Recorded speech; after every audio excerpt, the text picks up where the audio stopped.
Bonjour à tous. Il y a quelque temps de cela, lorsque j'ai voulu m'initier à l'univers SharePoint, un ami m'a expliqué qu'il n'y avait rien de compliqué, tout était basé sur des listes. Alors aujourd'hui, nous allons voir justement comment créer une liste. Afin de travailler sur un cas concret, j'ai décidé de créer une liste afin de gérer mes factures EDF. Je suis ici sur l'administration du site d'équipe et on peut voir par exemple qu'il existe déjà deux listes. Une première qui s'appelle GDF, dans laquelle je gère mes factures GDF, et une seconde qui se nomme Ferme, dans laquelle je gère un projet personnel. Je vais donc maintenant aller créer ma liste EDF. Pour cela, je vais cliquer sur Action du site, Autre option. Je vais ensuite choisir Liste et Liste personnalisée.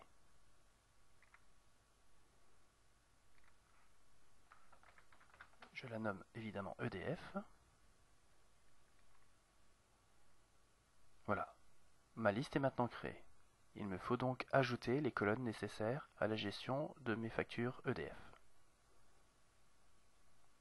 Pour cela, je vais aller cliquer sur Créer une colonne.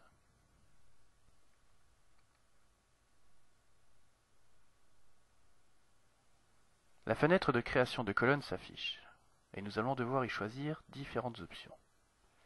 La première concerne le type de colonne à créer. Dans cette nouvelle colonne, nous souhaitons y stocker du texte, un choix avec un menu déroulant ou des cases à cocher, des nombres, des devises, une date, etc.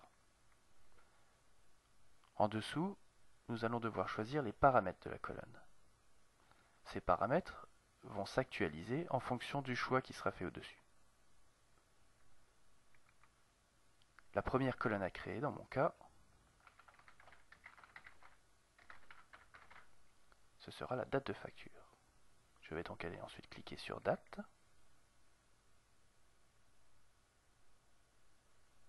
Les paramètres ont changé. Je vais indiquer que j'exige que cette colonne contienne des informations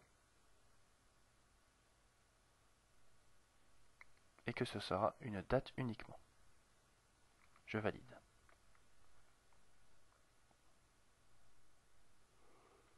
Ma première colonne est créée, elle s'appelle donc bien date de facture. En fait, nous allons créer ici un tableau dans lequel nous allons entrer l'ensemble des éléments de ma facture EDF.